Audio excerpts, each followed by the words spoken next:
Hello दोस्तों, नमस्कार दोस्तों। स्वागत है आप सभी का ऑनलाइन अड्डा फॉर स्टडी यूट्यूब चैनल पर। इस वीडियो में हम बात कर रहे हैं एक बड़ी और लेटेस्ट अपडेट के बारे में जो कि संबंधित है खुशखबरी को लेकर। जी हाँ दोस्तों, एक बड़ी अपडेट आप सभी के सामने निकल कर आ रही है जो कि संबंधित है खुशखबरी को लेकर। आप सभी के लिए 22,000 बम्पर पदों पर नई भर्ती को लेकर जो विज्ञापन है जारी कर दिया गया है। इस वीडियो के माध्यम से इसी पर डिटेल में हम बात करेंगे। चैनल को सब्सक्राइब करके बेल आइकन को दबा लें और वीडियो को लाइक कर दें, जिससे कि आपको रियल ऑथेंटिक जानकारी ऑनलाइन अड्डा फॉर स्टडी यूट्यूब चैनल के माध्यम से मिलती रहे। जैसा कि दोस्तों आप जानते हैं, किसी भी नई भर्ती को लेकर कोई जानकारी निकल कर सामने आती है तो आप सभी को इस चैनल के माध्यम से दे दी जाती है। और इस वीडियो में उसी मामले पे हम बात करने जा रहे हैं। और ये जो आप सभी के लिए अपडेट देखने के लिए मिल रही है वो अपडेट है 22,000 पदों पर बम्पर पदों पर विज्ञापन जारी कर दिया गया है, जिसके लिए आवेदन, योग्यता, चयन प्रक्रिया किस आधार पर होगी, क्या क्या देखने के लिए मिलेगा, इसी पे हम डिटेल में बात करेंगे। अगर बात की जाए इसके विज्ञापन को लेकर तो नोटिफिकेशन आ चुका है। अगर बात करें योग्यता के बारे में तो वो भी मैं आपको नोटिफिकेशन में दिखा दूंगा, लेकिन कुछ जानकारियां जो आपको पहले बता दी जाए तो बेहतर है। यहाँ पे जो आप सभी के सामने नोटिफिकेशन जारी किया गया है, इसको अगर आप लेना चाहते हैं तो या तो आप टेलीग्राम चैनल को ज्वाइन कर लेना हमारे, या आपको बताई गई ऑफिशियल वेबसाइट पर विजिट करना होगा जो मैं आपको इस वीडियो में दिखाऊंगा। वहाँ से जाकर के भी डाउनलोड कर लेते हैं। ये इसलिए बता दिया क्योंकि बहुत सारे अभ्यर्थी बाद में पूछते हैं, सर मुझे पता नहीं चला कहाँ से मिला था।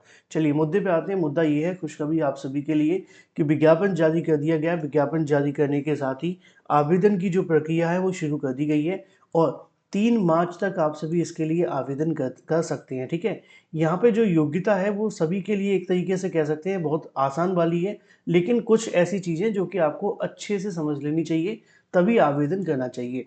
सबसे पहले हम बात करें इसके बारे में ऑफिशियल नोटिफिकेशन को लेकर, तो यहाँ पे आप सभी के सामने वो ऑफिशियल नोटिस देखने के लिए मिल जाता है जिसको लेकर हम बात करें।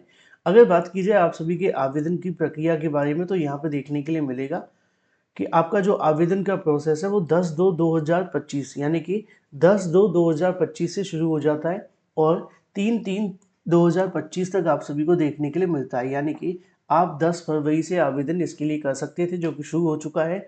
अब फिलहाल के लिए 17 तारीख है, तो ऐसे में आपके पास में तकरीबन 14-15 दिन का समय शेष है।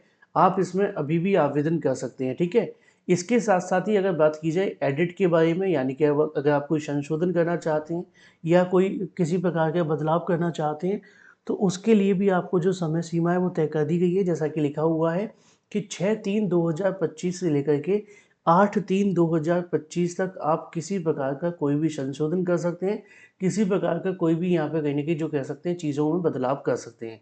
अब ये तो बात हो जाती है थोड़ी बहुत आपके आवेदन को लेकर और जो प्रक्रिया है उससे संबंधित। बात कर लेते हैं सीधे ऑफिशियल नोटिफिकेशन के बारे में और फिर उसके बाद आते हैं मुद्दे पर। ये आप सभी के सामने ऑफिशियल नोटिफिकेशन देखने के लिए मिल जाता है। नोटिफिकेशन जारी किया गया government of India, ministry of communication, department of post के माध्यम से।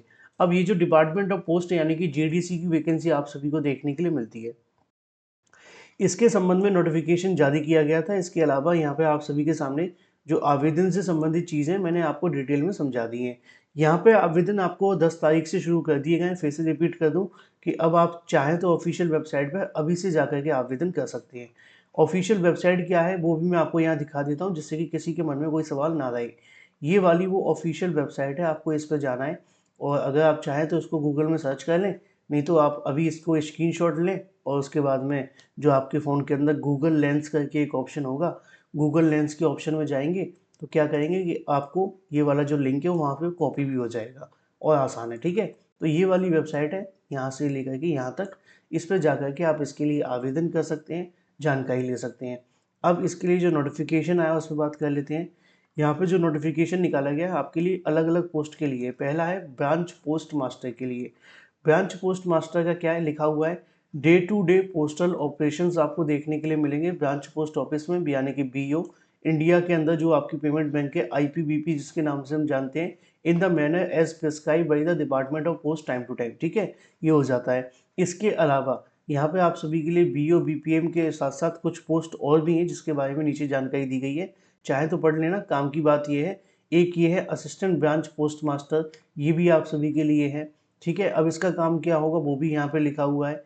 एक आपको डाक सेवक देखने के लिए मिलेंगी, इनका काम क्या होगा, ऑलमोस्ट यही चीज़ें रहती हैं, कुछ ज़्यादा आपको बदलाव नहीं। पोस्ट से संबंधित है, पोस्ट ही भेजनी है आपको। अब बीपीएम का अगर बात की जाए ग्रेड पे के बारे में, सैलरी के बारे में, तो 12,000 से लेकर 29,380 के समथिंग रहती है। और जो ABPM या डाक सेवक होते हैं उनकी सैलरी थोड़ी कम होती है, 24,470 के समथिंग। ठीक है, ये आपकी सैलरी होती है। एलिजिबिलिटी क्राइटेरिया की बात की जाए तो लिखा हुआ है कि एज लिमिट आपकी 18 से लेकर 40 वर्ष के बीच में होनी चाहिए। अगर आप इसमें आवेदन करना चाहते हैं तो मिनिमम आपकी 18 साल और मैक्सिमम 40 साल की उम्र है, तो आप इसमें आवेदन कर सकते हैं। इसके साथ साथ ही अगर बात की जाए एज रिलैक्सेशन के बारे में, वो भी यहाँ पे लिखा हुआ है। ये सेंट्रल गवर्नमेंट की वैकेंसी है, तो सभी को यहाँ पे एज रिलैक्सेशंस भी मिल जाएंगे, उससे संबंधित जानकारी भी आपको मिल जाएगी। सबके लिए अलग अलग रिलैक्सेशन है, इसको चाहें तो आप खुद से पढ़ लेना, लिखा हुआ आपके सामने।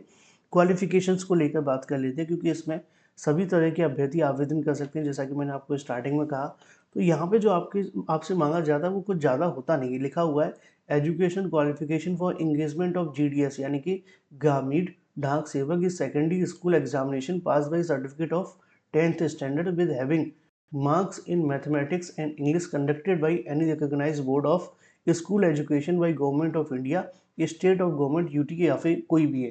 यानी कि कहने का तात्पर्य ये है कि आपके पास में क्या होना चाहिए, सेकेंडरी स्कूल एग्जामिनेशन पास होना चाहिए, 10th स्टैंडर्ड में आपके पास में क्या होना चाहिए, मैथमेटिक्स इंग्लिश भी होना चाहिए, तो आप इसके लिए आवेदन कर सकते हैं। मतलब आप सभी 12th पास तो होंगे है ना, कोई ज़्यादा दिक्कत है नहीं है। तो ये आप सभी के लिए है, अगर आपने कर रखा है तो आप इसमें आवेदन कर सकते हैं। दूसरी चीज़ यहाँ पे लिखा हुआ है applicant should have studied the local language, यानी कि जहाँ पे आप आवेदन करना चाहते हैं वहाँ पे आपने आम भाषा जो है, जैसे कि मान लो कि कहीं पे आवेदन करने का मौका आपको पंजाब में मिलता है ना, तो पंजाब की आपको लैंग्वेज आनी चाहिए। लेकिन आपके लिए अलग अलग राज्यों में वैकेंसी है, हर राज्य की अपनी वैकेंसी है। आप चाहें तो इसको किसी भी वेबसाइट पर जा कर के देख लेना, वहाँ पे भी आपको इसके बारे में पता चल जाएगा। देखो एक वेबसाइट होती है ना, उस पर भी आपको पता चल जाए। जैसे कि बहुत सारी वेबसाइट है, मैं किसी का नाम नहीं लूँगा, क्या कोई फ़ायदा नहीं है। मुद्दे की बात यह है कि आप किसी वेबसाइट में जा कर के आप इसके बारे में जानना चाहते हैं, जान सकते हैं। कुछ क्राइटेरिया आपके मांगे जाते हैं, लो विज़न के बारे में, डीफ के बारे में, वर्नाम वगैरह के बारे में, ये आप चेक कर लेना किस तरीके की जो कहीं न कहीं सूटेबल डिसेबिलिटीज़ है जो इसके अंदर मौका आपको मिल जाएगा। यानी कि इसमें आपसे जो चीज़ें वो आपको बता दी जाती हैं। ये आपका ग्रेड पे वाला पॉइंट है, जिस कई बार होता है ना, किसी को ग्रेड मिली होती है, ग्रेड A1 A2 A3, तो किस तरीके से काउंट होगी वो आप यहाँ चेक कर लेना, उसके आधार पे समझ लेना। CGPA की बात की जा रही है, ठीक है। तो ये आपका है, बाकी इसमें कुछ ज़्यादा खास होता नहीं है ना, जो मुझे आपको बताना हो। काम की बातें सिर्फ दो चार ही होती हैं कि योग्यता क्या है, पैसे कितने मिलेंगे, और इसके अलावा बस बाकी कोई अगर स्पेशल चीज़ जाननी है तो आप इसको पढ़ लेना और समझ लेना। 100 रुपये आप सभी से फीस ली जाएगी, जो कि आप जानते हैं। 50 KB का आपका फ़ोटो होगा, 20 KB का आपका ये होगा। आवेदन करने के लिए आपके पास में क्या होना चाहिए, ये लिखा हुआ है, ठीक है। ये सारी चीज़ें आपके पास हैं, तो आप सारी चीज़ें कर डाल देना, इसके अलावा और कुछ नहीं है। तो ये आपकी योग्यता हो जाती है। बाकी अगर इसके मन में कोई और सवाल आपको रह जाता है, कुछ पूछना है तो पूछ लेना। यहाँ पे जैसा कि लिखा हुआ है आप सभी के लिए, मैंने बताया था ना लोकल लैंग्वेज के बारे में, जैसे कि आंध्र प्रदेश के अंदर तेलुगु बोली जाती है तो ये आनी चाहिए। असम के अंदर असमी बोली जाती है ना। बंगाल है तो बंगाली बोली जाएगी। बिहार है तो हिंदी चल जाएगी। छत्तीसगढ़ है तो भी हिंदी चल जाएगी।